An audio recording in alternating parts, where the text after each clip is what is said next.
Welcome to the online tutorial of Akash Wankhede academy. आज हमारा जो टॉपिक है वो है क्लास 10 का, which is evolutionary history of modern man.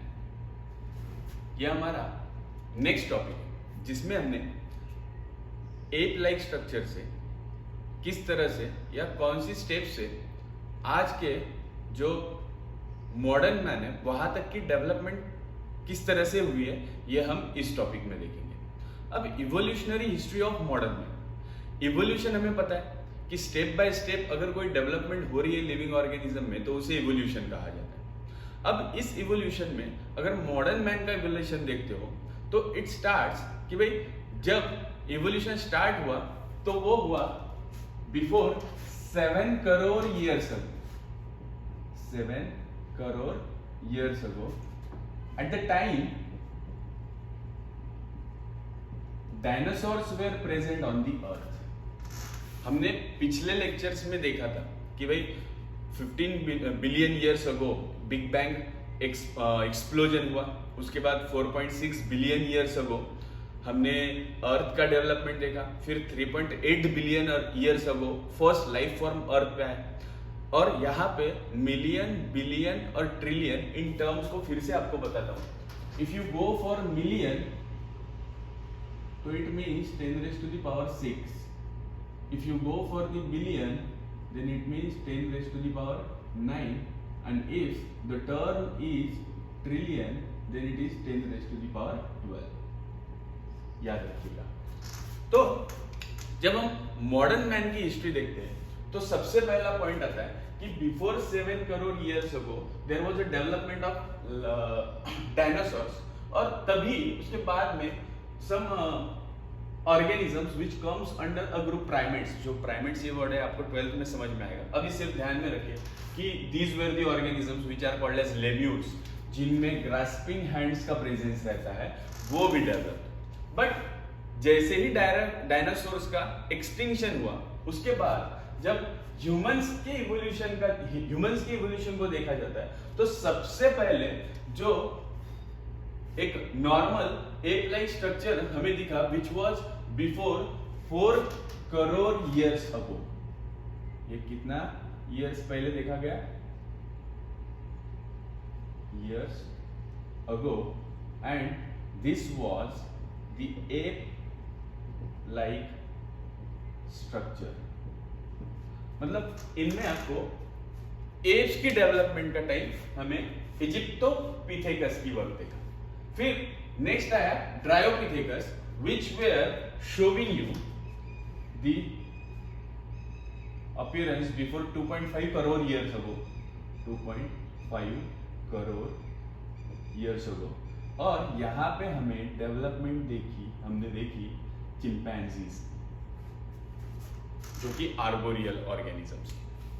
Then when we come to the Ramapithecus there is Australopithecus, skilled human, मतलब Homo habilis consider किया जाता है, man with erect posture, Homo erectus, Neanderthal and Cro-Magnon. तो हमें पता चलता है कि ड्रायोपिथेकस जो 2.5 करोड़ ईयर्स पहले डेवलप हुआ था वो सबसे पहले ऑब्जर्व किया गया Africa continent. Then there was a Ramapithecus which was the first human like ape. First human like ape जो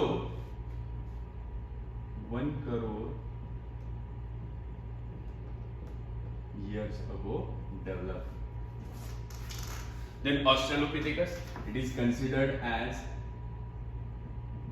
connecting link between ape and man, और इसे ये भी कहा गया था जो आपको 12th में दिखेगा, man with ape brain। मतलब यहाँ पे अगर आप देखोगे तो that is quadrupedal, मतलब 4 limbs के ऊपर इसका मूवमेंट था, ये भी क्वाड्रिपेडल था।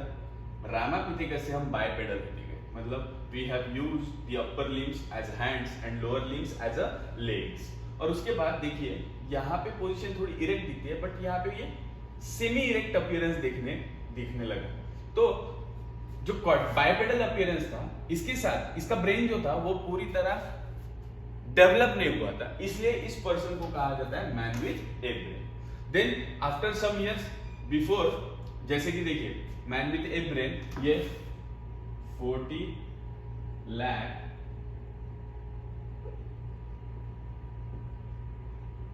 ईयर्स को हमें देखा। देन स्किल्ड ह्यूमन, इनमें आप कंसीडर कर सकते हो होमो हैबिलिस, जिसे हैंडीमैन भी कहा जाता क्योंकि ये हाथों से उसके हथियार बनाता था, और इनकी डेवलपमेंट हमें 20 लाख ईयर्स अगो दी। देन इन दी चाइना हमें नेक्स्ट एक्सपोजर मिला जिसे होमो इरेक्टस कहा जाता है। They are considered as Homo erectus, जो दो जगह मिला था, ये थोड़ा डिटेल में रहेगा, एक जावा और एक पेकिंग, ये दोनों जगह चाइना में आती है, इसलिए एक मैन को जावा मैन कहा गया जो जावा में मिला, और एक को पेकिंग कहा गया जो पेकिंग इस जगह मिला। दे वर दी होमो इरेक्टस जो 15 लाख ईयर्स अगो इवोल्यूट।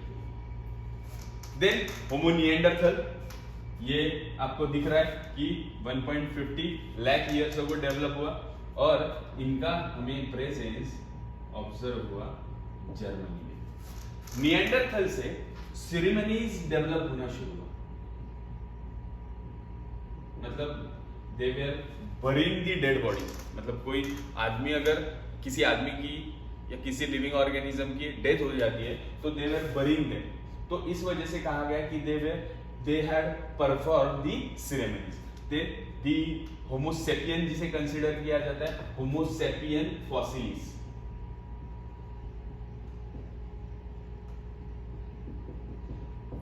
इसे होमो सेपियन इसलिए कहा जाता है क्योंकि Cro-Magnon has started performing agriculture, और इन्होंने पेट्स को भी रखना शुरू कर दिया था इन वजह से, और इनका जो एक्सटिंक्शन का रीजन है वो अननोन है, इसलिए इन्हें कहा जाता है फॉसिलिस, जो 50,000 ईयर्स अगो डेवलप हुए थे। और लास्ट में आता है मॉडर्न मैन,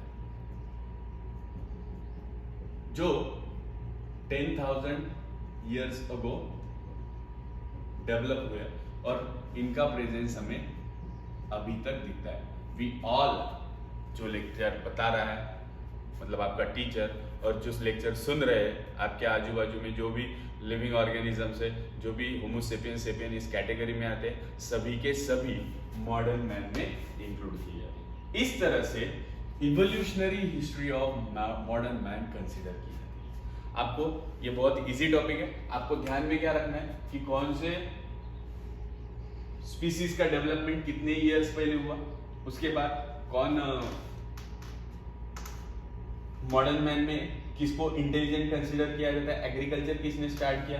उसके बाद अगर आपको एक लॉन्ग आंसर क्वेश्चन पूछा जाता है तो आपको इन सभी का डेवलपमेंट बताना है, और इस तरह से स्टेप बाय स्टेप आपको इनको ध्यान में रखना है। इसे पढ़ने के लिए एक सिंपल तरीका ये है कि आपके टेक्स्ट बुक का पेज निकालिए, वहां पे आपको पूरा डिटेल में एक्सप्लेनेशन दिया है, और इनका आपको एक टेबल बना के रखना है। मतलब भाई जो इजिप्टोपिथेकस है ये कब डेवलप हुआ है, ट्रायोपिथेकस कब डेवलप हुआ, रामापिथेकस कब डेवलप हुआ, ऑस्ट्रेलोपिथेकस कब डेवलप हुआ, तो आपको ये बहुत इजी जाएगा एक्सप्लेन करने के लिए। इस तरह से हमने फर्स्ट चैप्टर का last point that was the modern man evolution ये पढ़ लिया है। हमारा जो नेक्स्ट चैप्टर रहेगा वो रहेगा second, life processing in living organism. तो आपको अगर हमारे वीडियोस अच्छे लगते हैं तो प्लीज़ इसे लाइक कीजिए, शेयर कीजिए, सब्सक्राइब कीजिए।